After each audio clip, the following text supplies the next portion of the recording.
there shouldn't be further delays because the Constitution stated that the trial should proceed forthwith. The Filipino public is watching us and dapat gampanan natin ang ating trabaho ayon sa sinumpaan natin sa mamamayan at sa batas. Hindi nawawala ng pag-asa ang House of Representatives na matutuloy din ang impeachment trial ni Vice President Sara Duterte.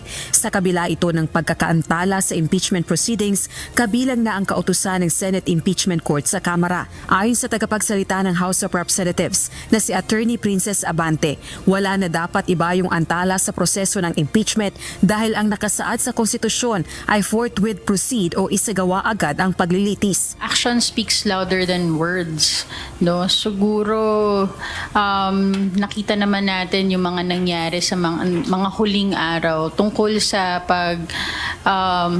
ko-convene ng impeachment court. But yung katulad nga ng sinabi ni Presidente, we want the impeachment process to just continue. Naninindigan din itong wala sa ligang batas ang hininging requirements sa House Prosecution Panel kaugnay ng impeachment case laban kay VP Sara.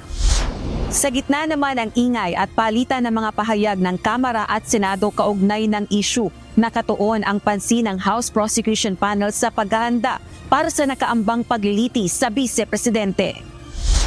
Partikular na ang paglalahad ng pinakamatitibay na ebidensya laban kay VP Sara. Ginawa ng tagapagsalita ng House of Representatives ang pahayag matapos sabihin ni Chief Presidential Legal Counsel Juan Ponce Enrile na sa gitna ng mga antala sa impeachment proceedings, tila ayaw humarap ni VP Sara sa paglilitis. Gayun din, parang ayaw din umano ng Senadong magsagawa ng impeachment trial. We will focus on our role in the impeachment process.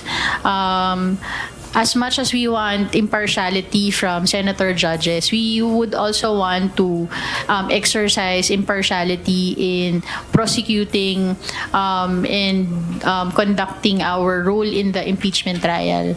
Naharap si VP Sara sa mga aligasyon ng pagsira sa tiwala ng publiko, graft and corruption at iba pang high crimes. Rosalie Cruz, UNTV News and Rescue. Diyos ang aming sandigan, serbisyo publiko ang aming pinahahalagahan.